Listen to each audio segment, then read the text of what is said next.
Okay. Any questions for me before we get started? Alrighty. Just looking forward to it. Let's have fun.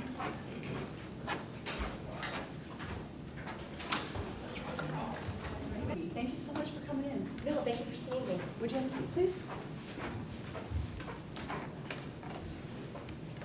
How was your drive over? You know, I gave myself plenty of time recognizing the weather, so it was just fine because I wasn't rushing. Good. Good. I'm sorry to keep you waiting for a little bit. No, not a problem at all. I've had a little bit of a chance to take a look at your resume, and I'd like to go through and ask you some questions. Okay. And then give you a chance to ask me some questions and talk about the opportunity we have, what kind of a fit we see, things like that. Okay, that'd be great. I wanted to make sure that you had an up-to-date copy. I also brought some references with me in case you want to take a look at it. Really nice move. Great, thank you very much. Do you mind if I take some notes as we No, by go all on? means. Okay, great. By all means. What are you looking for in a job? I really look for the opportunity to contribute. I've had a wonderful opportunity to gain experience through the multiple organizations that I've worked with and provided consulting services to. And I feel very much equipped to be able to contribute, specifically at a strategic level, managing large-scale projects. So I'm really looking to contribute at a strategic level. Great. And what would having all of that in a job do for you? That's my main motivator. Frankly, I've had some opportunities to work with organizations that really what I think of a steady Eddie. They were looking for a steady Eddie. They wanted somebody with all these skills and experience, but they really wanted somebody to just come in and maintain a status quo. And were well-paying opportunities. However, I knew they weren't a right fit for me. And I've had friends tell me, "What's wrong with you? Why can't you just have, this nice calm life?" And it just doesn't work for me. I know that I need to be challenged. I know that I'm motivated by my ability to contribute and to see change. I'm very much results-oriented, and that's the kind of environment that is going to be the best fit for me. Okay, great. How do you know that you've done a good job? Well, the goals should be outlined from the beginning. What's the scope of my project, and what are the criteria that my client is looking for? So that I look for that to be established right from the beginning. If it's a project, what are my key metrics for the project? If within the position overall, what's my objectives? What's my objectives by management? I want to see how I tie into the organization and how I contribute in my part contributes to the overall organization. So I want to understand, so I know I've done a good job when my contributions have affected the organization as a whole within my component, as well as working with my internal and external clients. Okay. Tell me about a favorite work experience, a one-time event. One-time event, favorite work experience.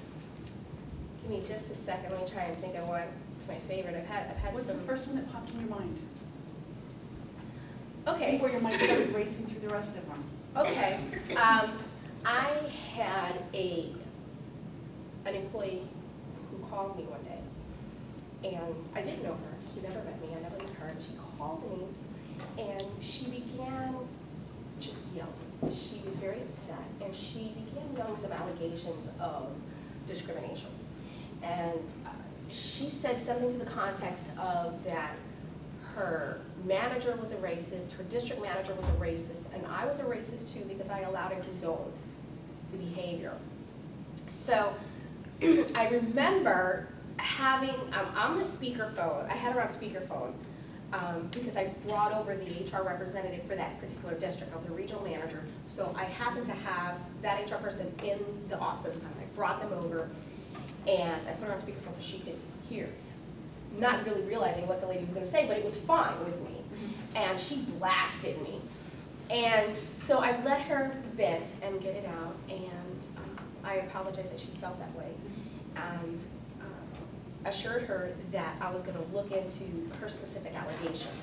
And I let her know who her HR rep was, that it was going to be investigated, and I was going to be very much involved, and I would get back and follow up with her. Well, she ended up going out on maternity leave. And when she came back, she came to see me. And I could tell she had apprehension of, okay, are they going to use this to get rid of me, or what's going to happen? And she kind of had these defense mechanisms already set in place.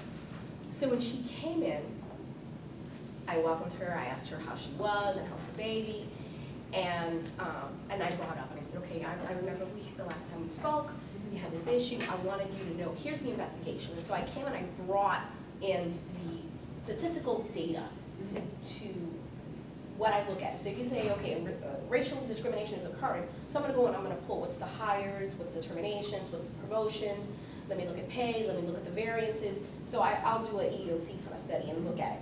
So that's what I provided to her. And I said, here's the facts.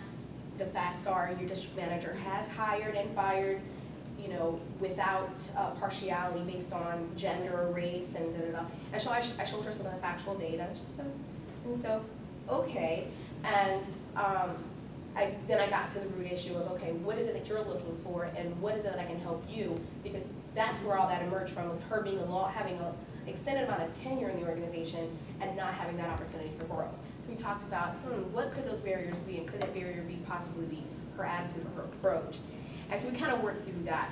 And when I left that organization, she found me. She called me up, she found me, and every couple of months, she'll call me and she'll ask for my help, you know, looking for work or things like that. But that for me was just very much a win-win scenario, because I took someone who was very angry and negative and was able to turn them around, and now they went from someone who was accusing me of, you know, some pretty horrible things to saying, hey, come and help me. So cool. I was very proud of that. Yeah, right. That's great. Now tell me about a work project that gave you trouble. Work project that gave me trouble. Okay.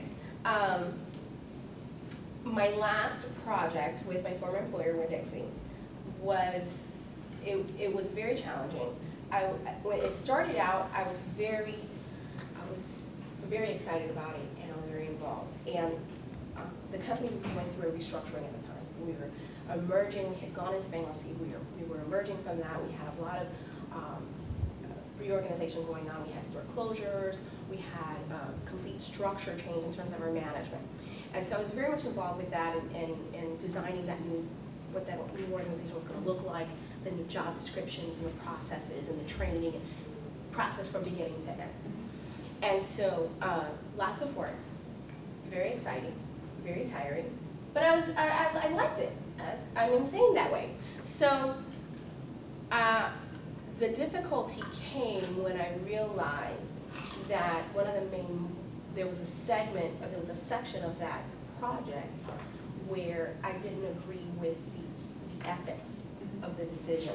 I felt that the organization was basically manipulating FLSA regulations in order to avoid paying overtime to workers. And so, one, I felt it was an abuse of workers, and two, I felt it provided extensive exposure of legal risk for us in terms of FLSA claims, especially, you know, and now with a down market, even more so, because I think a year from now we're going to see EEOC charges climbing just dramatically because people are just grasping at straws looking for something. So that risk exposure, and that's kind of the way that I approach it, is saying, hey, listen, number one, this is the wrong thing to do. It's the wrong thing to do for employees. It's the wrong thing to do for our business. And here are the financial and legal ramifications. And unfortunately, senior leadership was not open to that constructive feedback.